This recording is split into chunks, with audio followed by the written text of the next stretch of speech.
Assalamualaikum warahmatullahi wabarakatuh. Teman-teman yang dimuliakan oleh Allah Subhanahu wa taala, tentu kita telah mengetahui bahwasanya nabi yang sangat terkenal dengan ketampanannya adalah Nabi Yusuf alaihissalam. Ini sudah masyhur, bahkan dalam Al-Qur'an pun telah dijelaskan. Namun seringkali kita juga dijelaskan oleh para guru-guru kita bahwasanya sebenarnya ketampanan yang dimiliki oleh Nabi Yusuf alaihissalam itu masih separuh, masih jauh dari ketampanan yang dimiliki oleh Nabi Muhammad SAW. Nah, sebenarnya apakah ini memang betul? Apakah ada dalilnya atau bagaimana?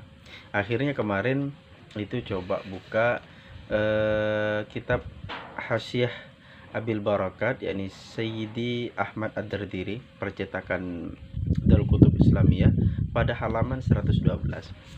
Ini menceritakan tentang masalah Isra Mi'raj, dan pada saat itu diceritakan tentang Nabi Muhammad SAW naik pada langit ketiga, yang mana pada langit ketiga itu ditunggu atau dijaga oleh Nabi Yusuf alaihissalam. Jadi diceritakan oleh malaikat Jibril alaihissalam bahwasanya Nabi Yusuf alaihissalam itu mendapatkan separuh dari husni, syatrul husni, separuh dari kegantengan, separuh dari ketampanan. Maka dijelaskan oleh Musannif di syarahnya itu bahwasanya husnuhu mislu nisfi husni sayyidina maulana Muhammadin sallallahu alaihi wasallam.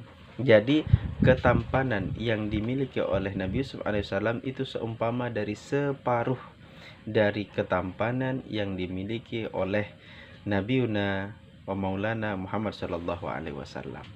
Nah, jadi kadang kita pikir kenapa tidak seviral atau tidak sewah Nabi Yusuf alaihissalam yang sampai dikejar-kejar oleh wanita.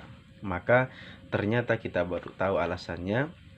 Nabi besar Muhammad sallallahu alaihi wasallam Nabiuna qama bihi al-jalal saghiran wa kabiran.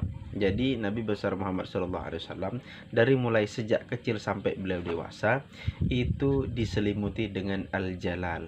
Apa al-jalal? Al-jalal itu kewibawaan dan keagungan. Maka dengan sebab itu lam yatamakkan ahadun min itmamin nadhri ilaihi, maka tidak mungkin seseorang itu bisa melihat Nabi besar Muhammad sallallahu alaihi wasallam secara sempurna. Maksudnya bagaimana tidak bisa melihatnya secara sempurna?